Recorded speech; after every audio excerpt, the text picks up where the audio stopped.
What's up everyone, your friendly neighborhood onesie guy here, back again with the final card review video for Voyage to the Sunken City. Now, Blizzard has revealed most of the cards, but there are still a bunch that haven't been shown, so we'll just have to wait till the launch day to go and see those. Additionally, I hope you guys are having a great week so far, because you know what? You deserve everything good that comes your way. So without further ado, let's get into it. First up, we have a 2-mana 3/2 mech for Mage, Trench Surveyor, Battlecry, Dredge. If it's a mech, draw it. And again, another piece that is falling into the new build that they're trying to go with, the Mech Mage, one that I'm personally excited for, and as I said way back, I definitely want to give it a try. Also, we have seen right at the beginning the card that places a mech at the bottom of your deck. So this, if you play it on the same turn or the turn after, you're basically going to draw that instantly. So there's a lot of synergies working there. I don't know what kind of spell package you'd run with this. I definitely would have to take a look at what's going to be available and if there are any other new mage stuff coming in, mage spells that could work in good synergy with this, and just to see how it fleshes the deck out. Even if it's not going to be a great deck, I'm still going to give it a chance. Even if it's just a meme deck, I do want to see something different from mage, and a mech mage is definitely something I have not personally played before. Then we're on to Bottom Feeder, a 1-mana 1/3 minion beast for Hunter. Death Rattle, add a Bottom Feeder to the bottom of your deck with a permanent +2/+2. So basically it has one of those effects again, add to the bottom of your deck. So if you're playing Dredge cards, you can draw this or put it at the top of your deck pretty easily.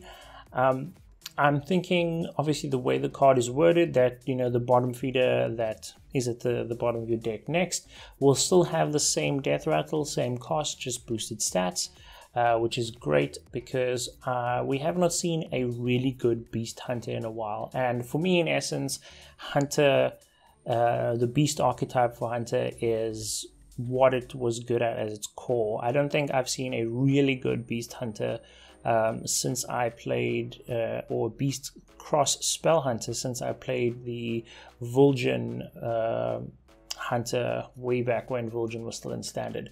So hopefully this is a card that helps integrate Hunter away from that face and into the beast realm. However, with the other spells and stuff we've seen with Hunter, I think that face Hunter as well as quest Hunter will still be around for a very long time. I just hope we do get a nice beast archetype so that it can be played just for fun, and it's maybe not a tier 1 deck, but still a powerful deck at that. So I really hope that this helps bring that kind of deck together.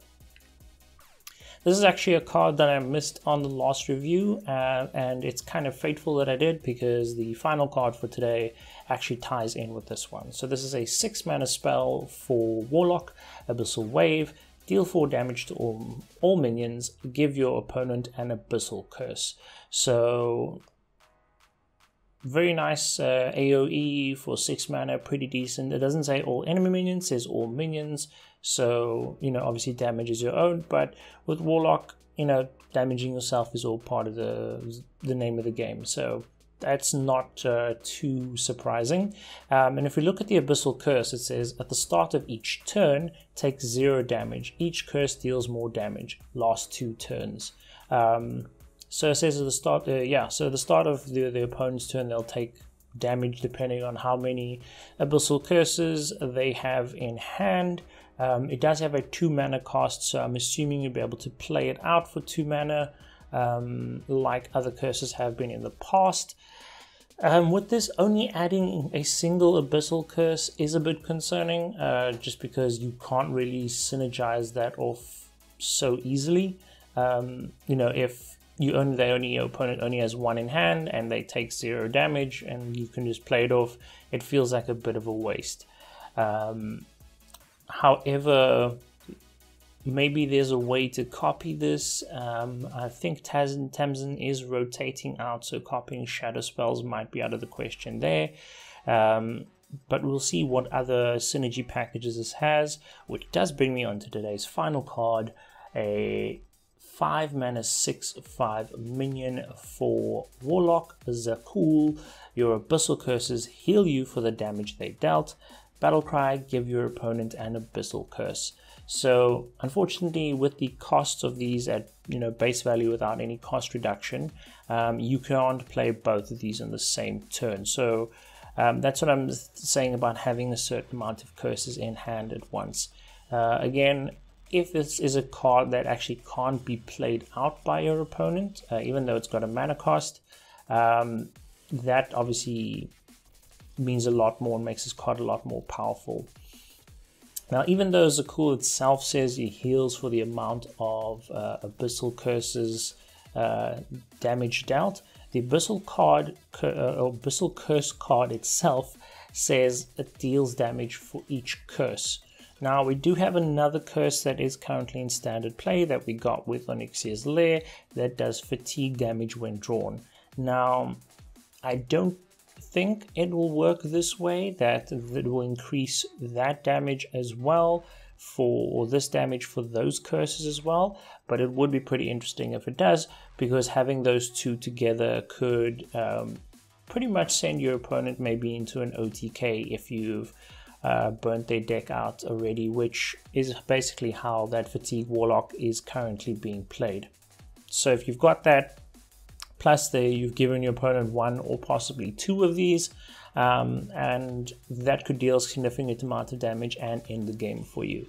So I need to obviously wait until this card comes out so I can see the interactions between them. It would be pretty interesting, like I said, if it does do that, but I'm not 100% sure. It's most likely not, but very interesting to think that way. Will this card see play? It does have just decent stats for its mana cost, so in a Fatigue Warlock kind of deck, I can see maybe it getting some play. Like I said, if to me it does need some additional support in order to make it viable in most decks. So yeah, that brings us to the end of today's video. We're basically now just waiting for the 5th of April to see what the new core set is going to be, and then we'll just go on and have fun after that with the relaunch on the 12th.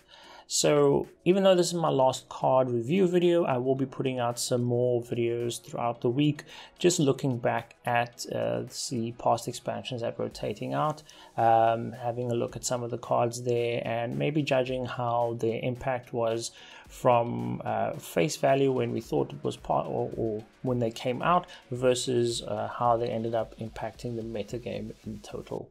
So yeah, I hope you guys enjoyed the video. If you did, please give this a like. If you haven't yet, please consider subscribing. It does help me grow the channel and possibly make this a full-time thing.